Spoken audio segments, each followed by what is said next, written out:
जनाब 17 तारीख को अगर ये अनाउंस हो जाता है, नून लीग 13-14 सीटें ले लेती है लेट सपोज, तो आपको क्या लगेगा, अवाम आपके साथ सिर्फ जलसों की हद तक हैं या वोटों की हद तक भी हैं, या वो अगर मैं आप जो लफ्ज इस्तेमाल करते हैं वो झरलू फिर गया तो फिर क्या होगा सर, अगर ऐसा कुछ हो जाता है 14-15 सीटों झुरलू का अगर कहीं मुरलू ना हुआ तो फैसला तो ये देखें मेरी जात का हो तो मैं तो नौजवानों को कहीं कि अपने वोट की इज्जत, जिन्होंने वोट को इज्जत दो का कहा था उन्होंने वोट का जनाजा निकाला 20-20 करोड़ का टिकट लेके, बल्कि जो जिन गाड़ियों पे पैसे जा रहे थे बास का मैंने सोचा कि एक आधी गाड़ी को रोक लिया जाए, फिर मैंने कहा दफा करो ये बात मेरे मत्थे लग जाएगी, मेरा हल्का बड़ा हसास है और ये कहेंगे कि जनाब अली शेख रशीद ने बड़ी मस्ती कर दी और ये कर शरारत कर दी है। एक बार फिर से जिस मुल्क में असेंबली का मेंबर बिकता हो और असेंबली का लीडर ऑफ अपोजिशन उस बिकाऊ माल का गोल्डन लोटा हो,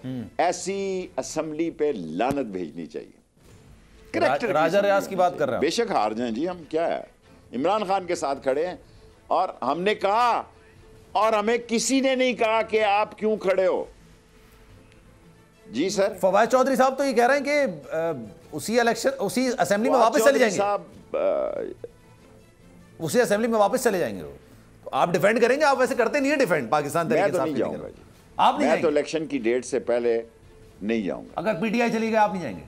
मैंने इस्तीफा, मेरे पे कोई पाबंदी नहीं, मेरी अपनी पार्टी है, मैं एक वोट की सियासत करता हूं। 16 वजारतें थी, 16वीं वजारत थी मेरी, राइट।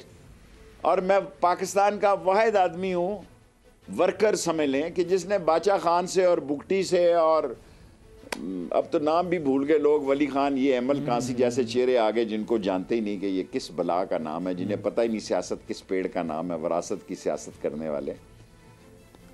हम उन लोगों से मजाकरात करते थे जाके, कजाफी से और सद्दाम से और दूसरे लोगों से जाके, भेजती तो हुकूमत ही थी, लेकिन हम ये समझते हैं दयानतदारी से कि पाकिस्तान में लोग तंग हो गए हैं। अच्छा, पहले हमसे, हमारे दौर में भी हमसे भी गलतियां हुई हैं। मैं नहीं ये कहता कि हमें आटा चीनी नहीं एक्सपोर्ट करनी चाहिए थी, मैंने इख्तलाफी नोट दिया। अच्छा, लेकिन मैं नंबर भी नहीं टांगना चाहता।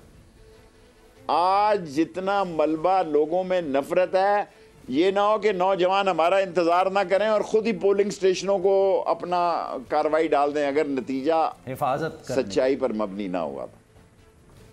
सर जी, मैं अपना तजर्बा आपको बताता हूं कि मैं एक आम पॉलिटिकल वर्कर हूं, हर वक्त अवाम में होता हूं। मैं ये जानकर हैरान रह गया कि 5-10 हजार लोग मेरे ट्विटर पे भी मुझे सुनने के लिए तैयार हैं। ज्यादा ही होंगे सर। बेरोजगारी है इस मुल्क में, इतनी बेरोजगारी है कि लोग फोन लेकर बैठे हैं और किसी का फोन छीन लिया जाए, फोन चोरी हो जाए, फोन 2 दिन के लिए बंद हो जाए तो लोग समझते हैं 9वीं 10वीं मुहर्रम आ गई है। सब्सक्राइब करें और बेल दबाएं ताकि कोई खबर रह न जाए।